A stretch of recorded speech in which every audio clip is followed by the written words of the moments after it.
रक्तवर्णं दिनकरवदनं तीक्ष्णदंष्ट्राकरालं रं रं रं यतेजं गिरिचलन्करं कीर्तिपञ्चादिवक्त्रम् रं रं रं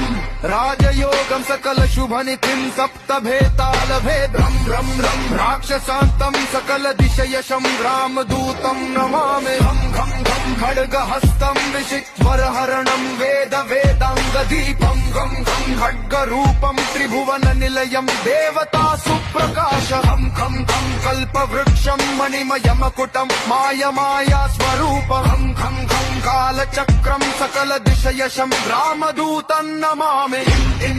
इन्द्रवन्द्यं जलनिधिकलनं सौम्य साम्राज्यलाभम्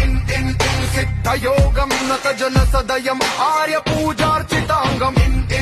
सिंहनादम् अमृतकरतलम् आदि अन्त्यप्रकाशम्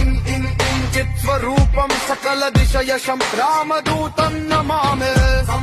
साक्षिरूपम् विकसितवदनम् पिङ्गलाक्षम् सुरक्षम् सत्यगीतम् सकलमुनिस्तुतम् शास्त्रसम्पत्करीयम् सामवेदम् निपुणसुललितम् नित्यतत्त्वम् स्वरूपम्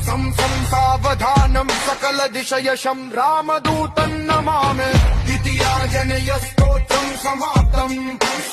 सूक्ष्मावतारम् अन्तरात्मम् रविश्रिनयनम् रम्यगम्भीरभीमम् अट्टहासं सुरवरनिलयम् ऊर्ध्वरोमङ्कराल